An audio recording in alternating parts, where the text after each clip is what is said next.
오늘 문지기 비유라는 제목으로 같이 하나님의 말씀을 나누겠습니다. 어제 말씀을 좀 잘 정리하고 다시 한번 오늘 말씀을 보겠습니다. 본문이 이어져 있기 때문에 그런데요. 예수님께서는 이제 32절 말씀에 어제 본문이죠. 어제 32절에 언제 재림하신다고 하십니까? 32절 말씀 같이 한번 읽어볼까요? 시작. 그러나 그 날과 그 때는 아무도 모르나니 하늘에 있는 천사들도 아들도 모르고 아버지만 아시느니라. 아멘. 주님이 다시 오시는 그날은 아무도 모른다고 하십니다. 오시긴 오시는데 언제인지 아무도 모른다고 말씀하고 계시죠. 그럼 예수님께서 다시 오실 그때까지 뭘 해야 되는가? 이제 하나님 나라의 어떤 특수성이 있다고 얘기를 드렸습니다. 이미 오셨고 또한 앞으로 오실, 이미와 아직 사이에 우리가 놓여 있다고 말씀드렸고, 그럼 재림은 멀기만 한 것이냐? 그게 아니라 이미 성령을 통해서 우리 가운데 각자 개개인에게 임하시고 계시고, 공적으로 이 세상 모든 만물을 변화시킬 새 하늘과 새 땅을 가져오시는 재림은 아직 오지 않았는데 그 날과 시는 아무도 모른다고 말씀을 드렸습니다. 그래서 오늘 본문 말씀이 그 다음에 이루어진다는 거예요. 이제 아무도 주님이 언제 오시는지 알지 못한다는 거죠. 그러면 이 세상에 사는 우리, 이미와 아직 사이에 주님의 재림을 기다리는 우리 하나님의 백성은 어떻게 살아야 하는가? 오늘 본문 말씀에 나와 있는데요. 예수님의 가르침은 때로는 이렇게 됩니다. 이제 종종 그런 본문을 보게 되죠. 시작할 때 결론을 얘기를 해요. 그리고 마지막에 또 그 결론을 다시 한번 이야기를 합니다. 그래서 이걸 샌드위치 구조라고 말씀을 드렸어요. 시작할 때 한번 얘기하고 그다음 마지막도 한 번 더 얘기를 합니다. 그 날과 그 시를 아무도 알지 못한다. 그러니 너희는 이렇게 살아라라고 얘기를 합니다. 그래서 오늘 본문 말씀 시작할 때 33절에 어떻게 하라고 얘기하는 거예요? 주의하여 깨어 있으라라고 얘기합니다. 그리고 37절에 뭐라고 말씀하고 있습니까? 깨어 있으라. 그러니까 오늘 본문의 말씀, 예수님께서 언제 오실지 알 수 없으니 너희는 언제 그 사이에 주님이 다시 오시는 그날까지 어떻게 하고 있으라고요? 깨어 있으라. 집에 아직도 안 깨어 계신 분들이 계시는데 잠도 자지 말고 그러면 있으라는 말인가? 그 말은 아니죠. 오늘 도대체 깨어 있으라는 말이 무슨 말인가에 대해서 예수님께서 비유로 해주시고 있습니다. 34절에 예수님은 비유를 듭니다. 어떻게 깨어 있어야 하는지 말씀을 하시는데 문지기의 비유를 들죠. 이 비유도 간단합니다. 집에 주인이 타국으로 갈 때 그 종들에게 무엇을 줍니까? 무엇을 줘요? 권한을 주어 각각 사물을 맡기며 떠납니다. 이게 굉장히 중요한 본문의 핵심입니다. 깨어 있는데 어떻게 하냐면 그냥 가는 게 아니라 어떻게 해요? 종들에게 권한을 주고 각각 사물을 맡겼다는 겁니다. 종들에게 권한과 사무, 다시 말해서 내가 떠나갔다가 다시 올 때까지 할 일을 준다는 거예요. 할 일을. 내가 언제 다시 올지는 모르지만 너희들이 해야 될 일이 있다.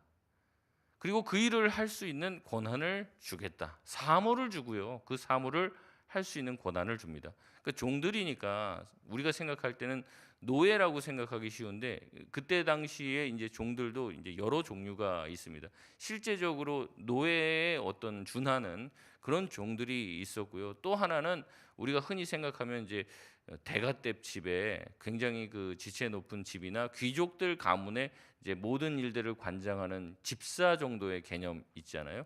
그래서 그 모든 집안의 사물을 총괄하는, 예전에 이제 요셉이 집안의 모든 사물을 총괄하는 그런 종, 노예의 입장에 있었는데 이게 우리가 생각하는 완전히 하층 노예와는 조금 다른 거예요. 그래서 권한이 있고요. 어떤 사물을 처리할 수 있는 일종의 특권을 부여받은 종입니다. 그러니까 오늘 본문에 나와 있는 종은 이제 그런 의미인 거예요. 그냥 시키는 대로 하는 그런 게 아니라 특별한 일을 맡기고 그 일을 수행해 낼 수 있는 권한을 준다는 거죠. 그래서 이 종의 권한이 우리가 생각하는 것과는 조금 다르고요. 나중에 만약에 이 주인이 후사가 없이 죽는 경우에는 그 종들 중에 하나를 자신의 양자로 삼아서 자신의 후계를 있게 하기도 했습니다. 그러니까 이 종의 권한이 굉장히 높은 거죠. 그리고 이제 아주 하층 노예가 따로 있다는 겁니다. 근데 오늘 본문에 나와 있는 노예는 이제 종이라고 나와 있는데 조금 격이 높은 그런 종이에요. 이 종에게 주인은 사무를 맡깁니다. 그리고 그 사무 일을 할 수 있도록 재정을 지출할 수 있도록 어떤 사람들을 운용할 수 있는 일종의 권한을 준다는 거죠. 그리고 나서 문지기에게 깨어 있으라 명하고 주인은 길을 떠납니다. 종들은 어떻게 해야 될까요? 35절의 말씀입니다. 우리 35절 말씀 같이 읽겠습니다. 시작. 그러므로 깨어 있으라. 저물 때인지 밤중 일는지 닭 울 때 있는지 새벽 일는지 너희가 알지 못함이라. 아멘. 예수님은 다시 한번 말씀하십니다. 이 본문의 말씀은 계속 지속적으로 반복해서 깨어 있으라라고 이야기합니다. 처음은 원래는 이제 시작에 한번 얘기하고 마지막에 한번 얘기하고 하면 이 정도만 얘기해도 굉장한 강조인데 중간에 한 번 더 들어가 있어요. 깨어 있는 것이 굉장히 중요하다는 거죠. 예수님은 다시 한번 비유로 말씀하십니다. 재림의 날은 언제인지 알 수 있다는 거예요, 없다는 거예요? 너희가 알지 못함이라고 35절에 말씀하고 있습니다. 주인이 언제 오는지는 모른다. 저물 때 오는지 밤중 있는지 닭 울 때 있는지 새벽 있는지 알 수 없다. 그러니 너희는 예수님께서 재림하시는 날을 점치라는 거예요, 점치지 말라는 거예요. 점치지 말라는 거죠. 그러니까 이 말씀들이요, 참 이 재림에 대해서는 두 가지 얘기를 다 하고 있어요. 그 징조가 있을 테니까 그때가 되면은 이제 예수님이 다시 올 것임을 너희가 어림짐작을 해라. 그리고 정신 바짝 차리고 있어라라고 얘기하시는데 또 어디 보면은 어때요? 그날이 언제 있는지는 알 수가 없다라고 얘기하는 거예요. 그러니까 이 이미와 아직 사이 우리가 어렴풋이 알 수 있지만 정확한 날과 시는 아버지 하나님만 알고 계신다. 그러니까 너희는 그날이 언제 있는지 알려고 애쓸 필요도 없다라고 이야기하고 있는 것이요. 그럼에도 불구하고 많은 사람들이 그 날과 시를 알기 위해서 요한계시록을 뒤지고 심지어는 다니엘서를 뒤지며 에스겔서를 뒤지면서 주님이 도대체 언제 오실 것인가 점치려고 노력했습니다. 그리고 많은 사람들을 미혹했죠. 1992년 10월 28일 자정에 휴가가 온다고 이장님 목사라고 하는데 이 이장님의 담임 선교회가 이제 사람들을 많이 현혹을 했습니다. 그래서 언론사도 중계를 하고 저도 그때 어린 나이였는데 TV를 보고 있었던 기억이 납니다. 고등학교 1학년 때인가 뭐 2학년 때인가 그랬던 것 같은데 그때 이제 막 중계가 되고 그 담임 선교 안에 비춰보는데 다 사람들이 흰옷 입고 막 찬양 부르면서 주님이 오실 날을 깨어서 기다린다, 준비한다. 흰옷 입은 주의 백성들이 막 주님 앞에 나온다 그러니까 다 흰옷 맞춰 입고 거기서 찬양을 하고 있는 것들을 보게 되었습니다. 그래서 정말로 세상 끝날이 오는가 외신들도 와서 촬영을 하고 있었어요.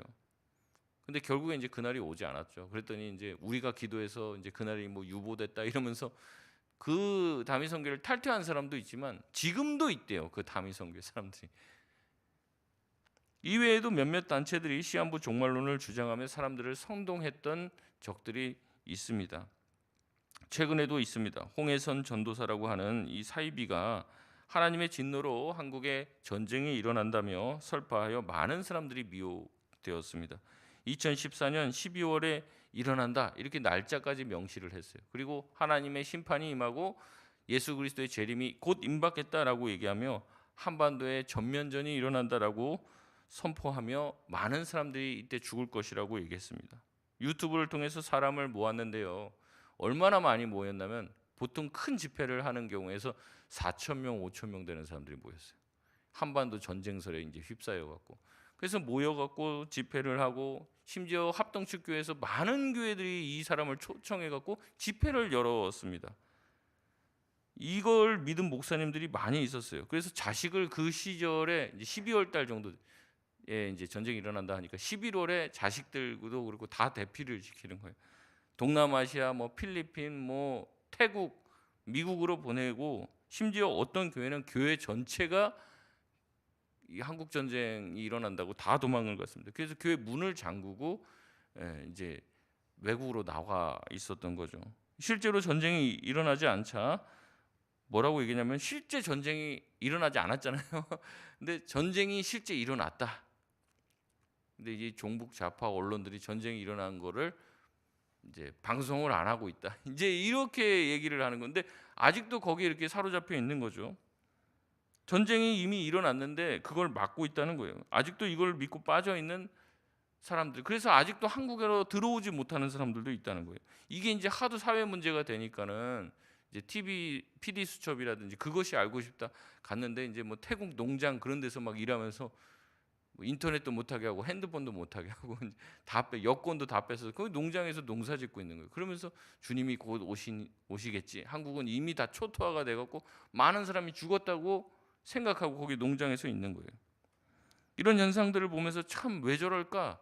어떻게 저렇게 쉽게 속아 넘어갈까? 미혹될까? 이런 생각들을 해보게 됐는데 결국엔 이제 제가 주일날 말씀드렸던 것처럼 사람들 마음 가운데 두려움이 있기 때문에 그런 것이죠. 재림에 대한 두려움, 또 재림이 임박하게 될 때 함께 오게 될 심판과 재앙에 대해서 두려운 마음이 있기 때문에 그렇습니다. 그리고 어떤 징조가 있다고 하고 이 요한계시록에 있는 내용을 사사로이 풀면서 그날을 예측하는 거죠. 예측한 사람의 말을 쉽게 믿고 따르는 것도 같은 이유입니다. 그래서 그날을 점치고 특별한 선지자를 통해서 그날을 알려줄 것이라고 생각을 하는데 예수님도 말씀하시는 거예요. 몇 번이나 반복해서 얘기하는 거예요. 그 날과 시는 알아요, 몰라요? 모른다는 거예요. 예수님도 아들도 모른다라고 얘기를 하는 거죠. 오직 아버지만 알고 천사도 모른다는 거예요. 근데 어떻게 인간 개개인이 알 수 있겠습니까? 그날이 도적같이 임한다고 말씀하는데도 불구하고 그날이 온다, 언제다 이렇게 말하는 이 사람들에게 현혹되는 사람들이 있다는 거죠. 근데 사실상 보면은 예수님이 하나님이시잖아요. 예수님이 알지 못하는 게 없으신 전능하신 하나님이시란 말이에요. 예수님과 하나님과 이제 동등하시기 때문에 그럼 예수님은 사실상 그날을 알 수 있을까요, 없을까요? 알 수 있을까요, 없을까요? 알 수 있으시죠. 그날과 그 시를 알 수 있는 능력이 예수님 안에 있으십니다. 근데 예수님을 가리켜 뭐라고 하냐면 겸손하시다라고 얘기하잖아요. 겸손하시다. 아버지 뜻이 그 날과 그 시를 성부 하나님께서 그 날과 그 시를 성부 하나님만 알고 계시겠다라고 하셨을 때 성자 예수님이 그걸 알 수도 있음에도 나도 그 날과 시를 알지 않기로 정하신 거예요. 그리고 하나님의 뜻에 복종하신 거죠. 하나님의 뜻이 성자 예수님이 십자가에서 죽으시고 모든 사람들을 위해서 피와 물을 다 흘리시고 십자가에서 죽으시고 3일 만에 부활하시는 것이 성부 하나님의 구원 계획이라면 성자 예수님은 어떻게 해요? 그 구원 계획에 순종하시는 거예요. 그래서 예수님이 겸손의 왕입니다. 왜냐하면 하나님과 이 성부, 성자, 성령 다 동일하시는데 성자 예수님은 어때요? 아버지의 뜻에 자기의 뜻을 맞추시는 분이라는 겁니다. 동등되시지만 그래서 겸손하신 거예요. 뭐가 능력이 좀 딸리거나 부족해서 그래서 성자 예수님이 아니라 아버지 성부의 구원 계획에 자기가 철저히 복종하고 순종하신 것이라는 거죠. 그날과 시를 알 수 있는 능력이 있음에도 불구하고 그래서 그 날과 시를 알지 않기로 작정하신 겁니다. 그래서 본인의 입술로 말씀하시는 거예요. 그 날은 아들도 모른다. 여러분 그 날을 아들도 모르는데 우리 인간이 알 수 있겠냐는 거죠. 그러니 어떻게 하고 살고 있으라는 거예요. 이 땅에서 깨어 있으라는 거죠. 주인은 떠나면서 권한을 주고 사문을 주었습니다. 할 일을 준 것입니다. 할 일 없이 그냥 마냥 기다리는 게 아닙니다. 재정이든지 사람이든지 조직이든지 바꿀 수 있도록 우리에게 권한을 주셨습니다. 이렇게 임무를 맡기고 권한을 준 이유는 무엇입니까? 주인이 없는 동안에도 맡겨주신 그 주인의 일에 최선을 다하길 바라는 마음에 주신 것입니다. 일상을 망가뜨리고 물건 다 팔고 아무것도 남겨두지 않은 상태에서 박수치면서 주인이 오는 그날을 기다려라. 한 번도 그렇게 말씀하시지 않았습니다. 오늘 비유에도 말씀하셨듯이 할 일을 주시고 권한을 주시며 내가 올 때까지 그 일을 어떻게 하라는 거예요? 최선을 다해서 충성되게 하라는 거죠. 그런데 종이 주인 없다고 일도 하지 않고 계속 망만 보는 거예요. 망. 밖에 나가서 언제 오나 주인이. 일은 안 하는 거예요. 주인이 딱 멀리서 온다 보면 어떻게 합니까? 막 일하는 척 하다가 아유 오셨네요. 이러려고 망을 봅니까? 그거는 주인의 뜻이에요, 아니에요? 전혀 아니죠. 내가 올 때 너희들 버선발로 나와라. 그런 얘기 하지 않고 있습니다. 열심히 자기 일을 하라는 거죠. 근면하게 언제 올지 모르니까 맡겨진 일에 최선을 다해서 그 일을 하라는 거예요. 그런데 이제 이것도 또한 두 가지 측면이 있습니다. 그러면 주인이 언제 올지 그걸 점치지 말고 예측하지 말고 그러면 내일에만 몰두해서 내일만 하면 되는가? 아닙니다. 예수님은 계속해서 반복적으로 비유를 통해서 세 번이나 강조하고 계십니다. 뭐 하라고 하는 거예요?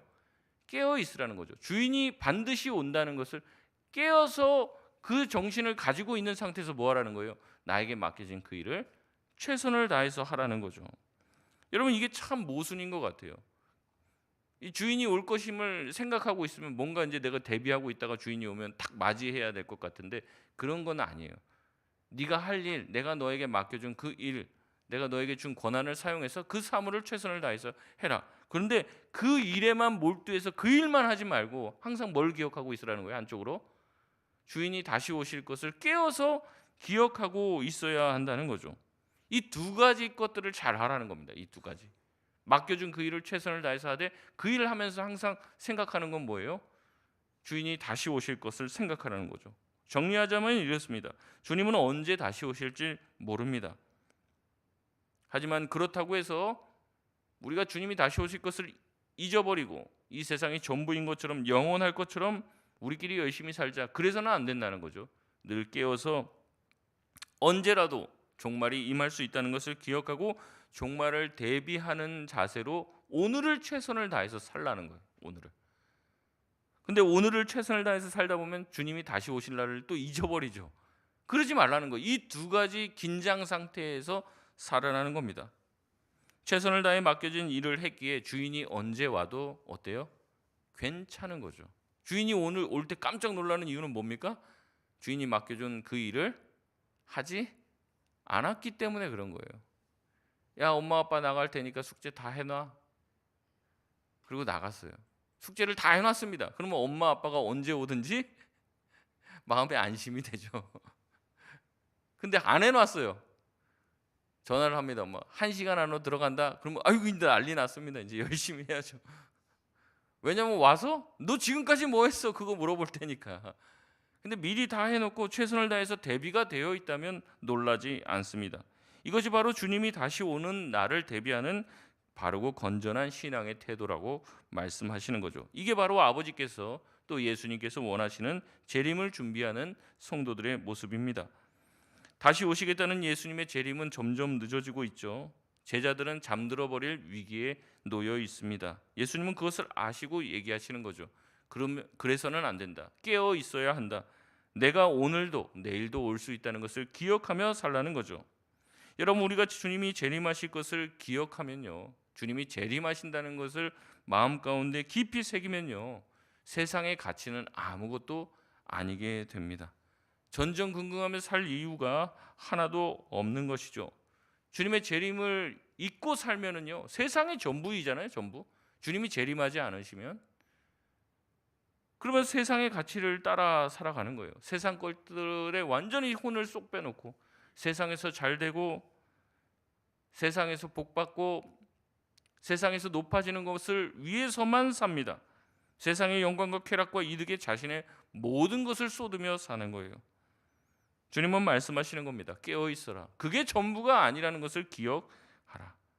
주님이 재림하실 때 가장 귀하게 여길 만한 가치, 그것을 생각하며 정돈된 삶, 준비된 삶을 살아야 한다는 겁니다. 여러분 내일 주님이 오신다면요. 지금 우리가 가지고 있는 대부분의 것들이 아마 쓸모가 없어질 것이에요. 여러분 우리가 이것을 기억하면서 사는 것은요. 세상의 가치로부터 자유할 수 있게 되는 것입니다.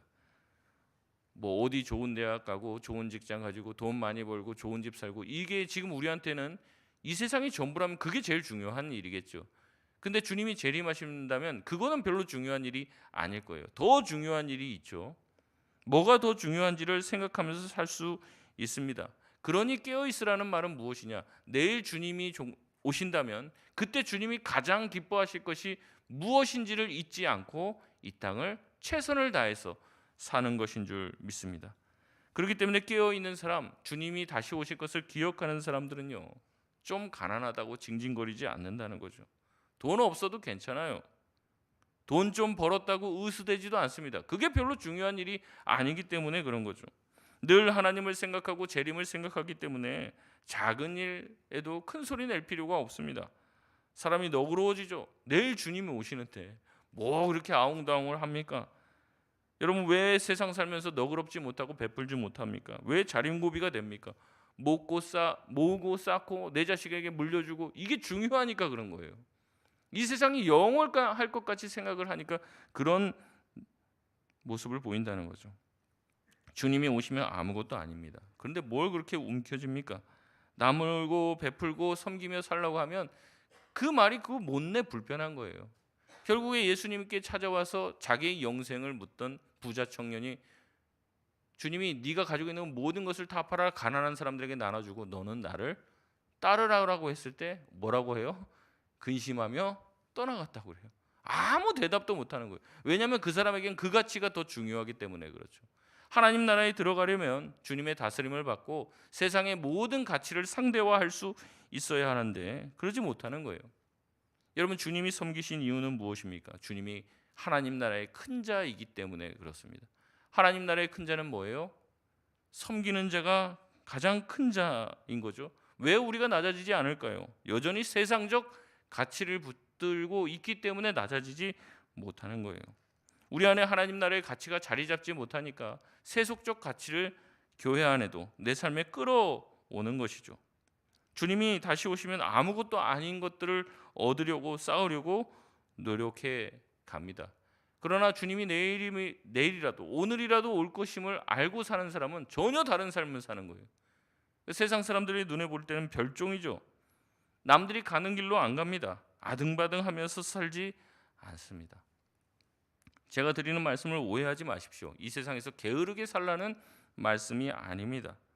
하나님께서 저와 여러분을 그 직장, 그 가정, 그 학교에 보내셨다면 다 이유가 있습니다. 최선을 다해서 사시길 바랍니다. 주님도 그걸 원하세요. 그러나 항상 우리 마음에 잊지 말아야 될 것은 무엇이라고요? 주님 다시 오신다. 주님이 다시 오실 때 준비가 딱 되어 있어야 된다는 거예요. 준비. 이것을 깨달을 때 우리는 모든 결과에 대해서 자유하게 됩니다. 모든 문제에 있어서 해방되게 됩니다. 모든 게 다 별 문제가 안 돼요. 내일 주님 오시면 아무 문제도 아니라고요. 그럼 마음 편안해지는 거죠. 종말을 살면서 왜 두려움에 휩싸여 있습니까? 뭐가 어떻게 될까 봐 그런 거예요. 근데 아무것도 걱정할 필요 없습니다. 준비되고 깨어 있는 사람에게 주님이 오시든 주님이 안 오시든 오늘 하루 최선을 다해 살고, 주님이 오셔도 주님 나 준비 다 됐어요, 이렇게 나가게 되는 것이죠. 말씀을 맺겠습니다. 빌립보서 3장 20절 말씀 우리 같이 한번 읽겠습니다. 시작. 그러나 우리의 시민권은 하늘에 있는지라 거기로부터 구원하는 자 곧 주 예수 그리스도를 기다리노니. 아멘. 우리의 시민권은 하늘에 있습니다. 동시에 우리는 육신을 가지고 이 땅을 밟고 있습니다. 이 땅에서 대한민국 국민으로, 서울의 시민으로 살고 있죠. 동시에 우리는 한 가지 시민권을 더 가지고 있습니다.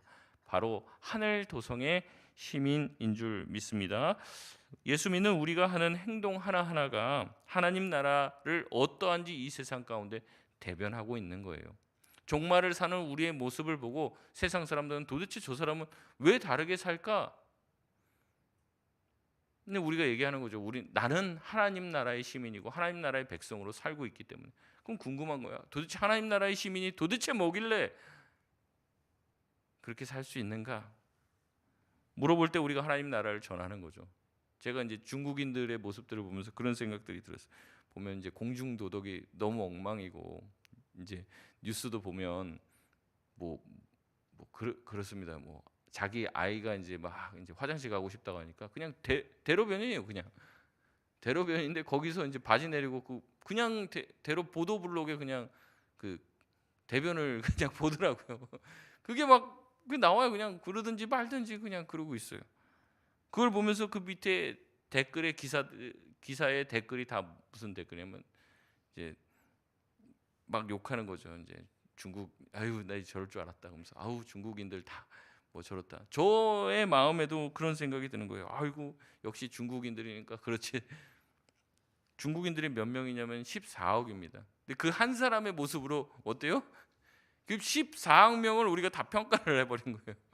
근데 그렇지 않잖아요. 그 한 명이나 그 한 몇 명의 몰지각한 행동들이 전체를 대표하지 않는데도 그 한 사람의 모습을 보면서 우리는 전체를 판단하게 됩니다. 여러분 무섭지 않습니까? 우리 한 명 한 명이 다 어느 나라를 대표하는 거예요? 하나님 나라를 대표하는, 우리가 원하든 원치 않든 하나님 나라를 대표하는 거예요. 우리의 부족함, 우리의 언행, 우리의 모든 성품을 통해서 하나님 나라는 드러나고 대표되게 됩니다. 여러분 깨어 있으시길 바랍니다.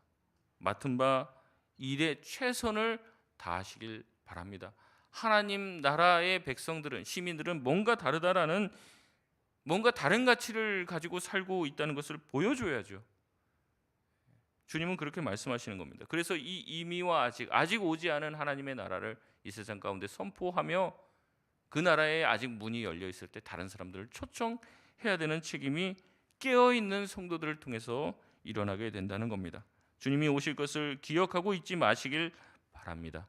우리가 돌아가야 될 본향이 있음을, 우리에게는 다시 오실 주님이 계심을 기억하며 오늘 하루도 하나님 나라의 시민으로 이 세상을 사는 저와 여러분 다 되시길 주님의 이름으로 축원드립니다.